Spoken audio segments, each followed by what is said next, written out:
유튜브로 읽는 박정희 전기 4권 5.16의 24시 손발이 묶이는 미군.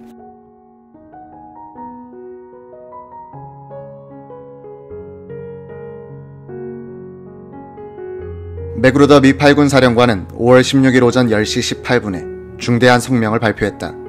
그 요지는 유엔군 사령관의 자격으로서 본인은 지휘권 안에 있는 모든 사람들이 장면 총리가 이끌고 있는 합법적으로 공인된 정부를 지지할 것을 요구한다. 한국군의 참모총장들은 각자의 권한과 영향력을 행사하여 국정에 대한 통제권이 즉시 정부 당국에 되돌려지고 질서가 회복되도록 할 것을 바라는 바이다로 되어 있었다. 그 직후 마셜 그린 주한미국 대리대사도 성명을 발표하여 맥그루더의 입장을 전폭적으로 지지했다. 마셜 그린의 성명 요지는 미국 정부는 작년 7월의 국회 총선과 8월의 총리 선출에 의해서 구성된 합헌적인 한국 정부를 지지하고 있다는 사실을 강조한다는 것이었다. 이 두 성명은 미국의 소리와 주한미군 방송을 통해서만 방송됐기 때문에 일반인들은 알지 못했다. 이 성명은 박정희의 혁명군을 반란군으로 단정한 것으로서 맥그루더 사령관이 한국군에 대한 지휘권을 갖고 있다는 점에서 진압 명령으로 해석될 수 있었다. 이날 맥그루더가 미 합참에 보고한 전문에 따르면 이한림 1군 사령관은 맥그루더 사령관의 성명을 읽고 자신은 한국 정부를 지지할 것이라고 연락해왔다는 것이다.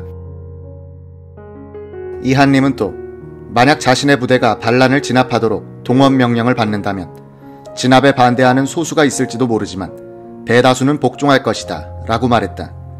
이한림 장군은 특정한 부대에 대해서는 출동 준비 태세를 명령했다. 1군 전체에 대해 비상을 건 것은 아니다. 이 순간 장면 총리가 카르멜 수녀원에서 전화를 걸어 장도영 총장과 이한림 사령관에게 진압 명령을 내렸다면 사태는 뒤집어졌을 가능성이 있다. 한국군에 대한 작전 지휘권을 가진 맥그루더와 군령권을 가진 총리가 같은 목소리로 진압을 명령했을 때 우리 군 지휘부는 반대할 수 없었을 것이다. 물론 그런 진압에 따른 유혈 사태는 필지의 사실이었고 실병 지휘관들이 상관들의 명령을 거부하고 혁명군 편을 들었을 가능성도 있다. 이날 오전 10시 30분 맥그루더와 마셜 그린이 청와대로 들어왔을 때 윤보선 대통령은 미국 측의 강경한 성명을 듣지 못하고 있었다. 맥그루더는 단호한 어조로 말했다. 지금 서울 시내로 들어온 반란군의 병력은 약 3,600명에 불과합니다. 1군 산하병력은 요지부동일 뿐 아니라 대구 지방에서도 약간의 병력이 혁명에 참가했으나 현재는 속속 원대로 복귀 중입니다. 1군 산하에서 10배의 병력을 동원하여 서울을 포위하면 혁명군은 곧 항복할 것입니다. 윤 대통령은 일선에서 병력을 동원하자는 말인가요? 라고 물었다. 그렇습니다. 그들은 항복하지 않을 수 없을 겁니다. 윤보선은 주로 듣는 입장을 취했다. 맥그루더는 자신의 지휘권 아래에 있는 부대가 쿠데타를 일으켰다는 데 대해서 그리고 자신이 1년 전부터 군복을 벗기려고 했던 그 박정희에 당했다는 데 대해서 대단히 분노하고 있었다. 맥그루더는 대통령에게 건의했다.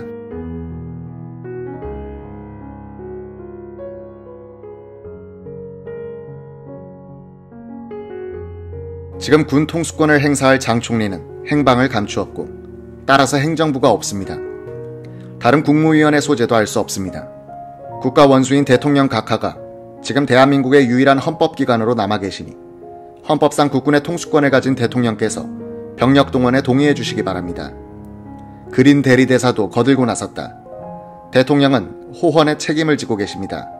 반란군들을 격파해야 합니다. 윤보선은 그린에게 워싱턴의 태도에 대해서 물어봤다.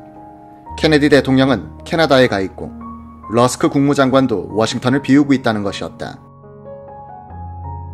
워싱턴의 확고한 방침은 아직 결정되지 않았고 맥그루더와 그린이 자체적인 판단에 의해서 강경론을 주장하고 있다는 판단을 하게 되었다고 한다. 윤보선이 다시 물었다. 조금 전에 연합참모본부로부터 독개군이 휴전선 일대에 집결하고 있다는 정보를 들었는데 귀가는 그 사실을 알고 있소. 그 정보는 조금 전에 보고받아 우리도 알고 있습니다. 대구 2군 사령부의 군인이 약간 동요를 했으나 바로 귀대했고 휴전선을 지키는 1군은 아직 조용합니다. 과히 걱정 마시고 출병을 허락해 주시기 바랍니다. 지금 변란이 일어난 상태인데 휴전선 일대엔 괴뢰군이 집결하고 있다고 하니 일선에서 병력을 차출해서 수습을 하려다가는 저들이 물밀듯 쳐들어온다고 봐야 하지 않겠느냐 이 말이요. 그럴 경우 막을 준비는 되어 있소.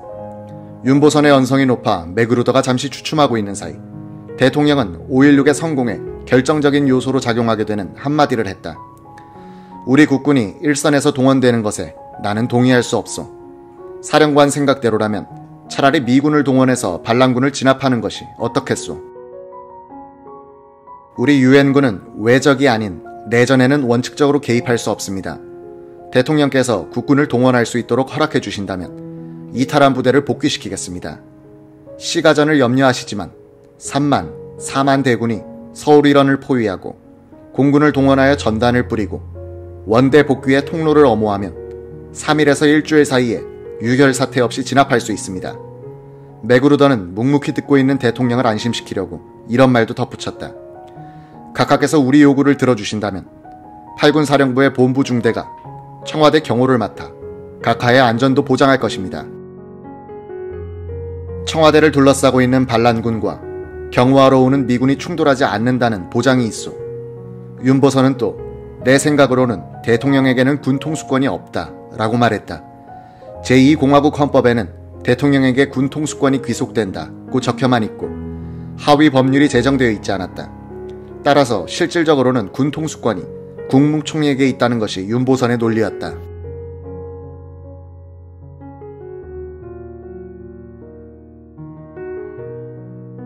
맥그루더 미 8군 사령관은 한국군에 대한 자신의 지휘권이 무시돼버린 데 대하여 충격과 분노를 동시에 느끼고 있었다. 자신의 지휘하에 있는 부대의 반란을 허용했다는 것은 군인으로서 가장 큰 실패였다. 맥그루더가 윤보선 대통령에게 집요하게 진압을 요청한 것도 자신의 떨어진 권위를 회복하겠다는 뜻이었다. 윤보선은 그러나 반란군의 10배나 되는 진압군을 동원하면 쉽게 수습할 수 있다고 하는데 나는 그렇게 보지 않는다고 했다. 쿠데타군 3,600명은 죽기로 하고 나온 사람들인데 한 사람의 반란군이 한 사람의 진압군을 죽인다고 해도 3,600명이 전사해야 한다는 계산이 나옵니다. 우리끼리 이런 유혈 사태를 벌이는 사이에 북괴군이 쳐내려오면 어떻게 합니까?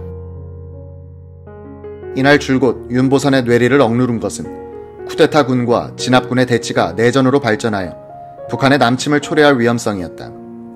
그는 자신의 회고록에서 이렇게 썼다. 분단국에서는 하나의 국군, 합심된 국토방위의 간성이 생명선이다. 나는 이를 분열시키지 않았다.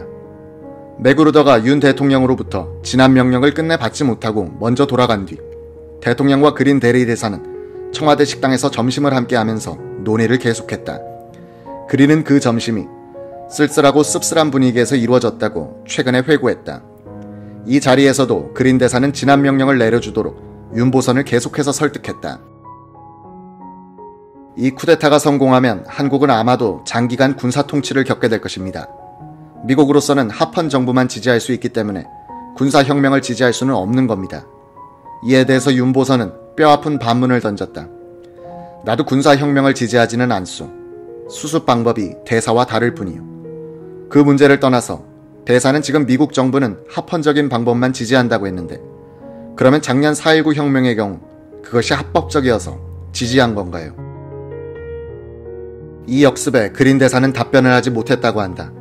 각자의 계산과 신념은 서로 달랐지만 5월 16일 이날 박정희 소장과 윤보선 대통령은 미국의 요구를 정면으로 거부한 점에서는 보조가 맞았다. 한미 관계에서 이는 역사적인 의미가 있다. 이승만 대통령 시절 미국은 이 노 반공투사에 대해 일종의 공포감을 갖고 있었다.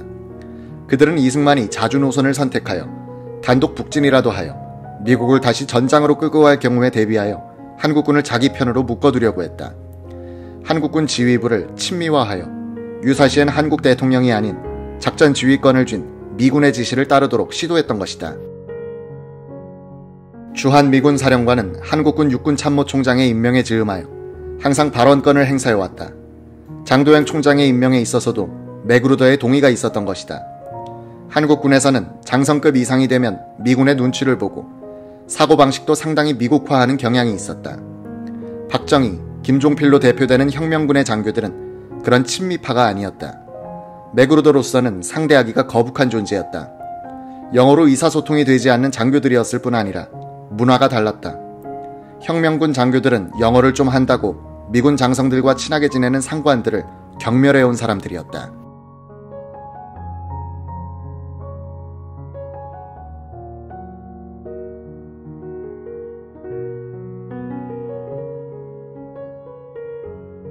(4.19) 혁명 때 미국 정부는 친미적인 군 상층부, 언론 및 야당을 이용하여 이승만 정부를 효과적으로 압박할 수 있었으나 5.16 쿠데타가 발생하자 상황을 조종할 수 있는 지렛대를 놓쳐버린 것이다.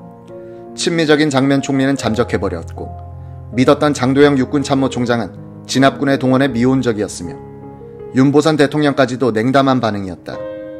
1980년 전두환의 신군부가 정권을 잡을 때도 그랬던 것처럼 5.16 이후 미국은 자신들이 원하는 정권을 한국에서 만들어낼 힘을 상실한다.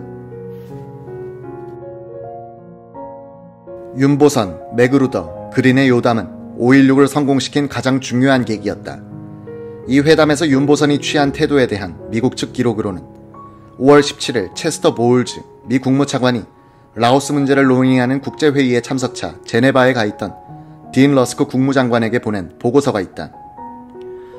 윤 대통령은 청와대 요담에서 장면 정부에 대한 국민들의 환멸과 불만족은 확산되었고 부정은 광범하고 정부의 상부층까지 오염시키고 있으며 한국은 강력한 지도력을 필요로 하고 있었는데도 장면은 그런 지도력을 제공하는 데 무능했다고 지적했다. 윤보선은 국회 내외의 인물들을 망라하는 거국 내각을 구성하면 이 문제를 해결할 수 있다고 믿는다고 했다. 맥그루더 사령관은 5월 17일 합참의장에게 보고한 전문에서 윤보선의 의도를 이렇게 분석했다. 윤 대통령은 헌법을 지켜야 한다고 립서비스하고 있지만 쿠데타가 정적인 장면 총리를 제거하고 새로운 정부를 구성하는 데 있어서 받아들일 수도 있는 방법이라고 생각하는 듯하다. 그는 장면을 교체하고 싶어 하는데 이 목적을 달성하기 위해 가장 적법한 방법이 무엇인지를 찾고 있는 것 같다. 미국 측은 윤보선이 진압 명령을 내리는데 반대한 것을 그의 반장면, 성향 및 정치적 야심과 결부시켜 이해하고 있었던 것 같다. 16일 늦은 밤 미 합참의장 램니처 대장은 맥그루더 주한미군 사령관에게 급전을 보냈다. 램니처는 나는 지금 막 백악관에서 열렸던 대책회의에 참석했다가 돌아왔다고 했다. 이 회의에서는 16일 정오에 있을 백악관 대변인 셀린저의 정례 기자브리핑에서 한국 쿠데타에 대해서 어떤 논평을 할 것인가를 중점적으로 논의했다고 밝혔다. 램니처는 케네디 대통령은 맥그루더와 그린이 발표한 성명서를 전폭적으로 지지하는가라는 질문이 나올 경우 이런 답변을 하는 것이 좋겠다고 건의를 올렸다고 전했다. 즉, 그 성명은 그들의 임무에 합당한 선에서 발표됐다. 미 국무부 동아시아 담당 차관보 메카나기도 참석한 백악관 대책회의에서는 쿠데타에 반대한 맥그루더와 그린의 성명이 너무 멀리 나갔다는 견해가 있었다. 램니처는 맥그루더에게 앞으로는 더 이상의 논평은 삼가고 꼭 해야 할 경우는 유엔군의 목적이 공산주의자들의 위협으로부터 한국을 지키는 것이란 사실만 강조하기 바란다고 지시했다. 맥그루더의 행동 자유가 워싱턴에 의해서도 제약되는 순간이었다.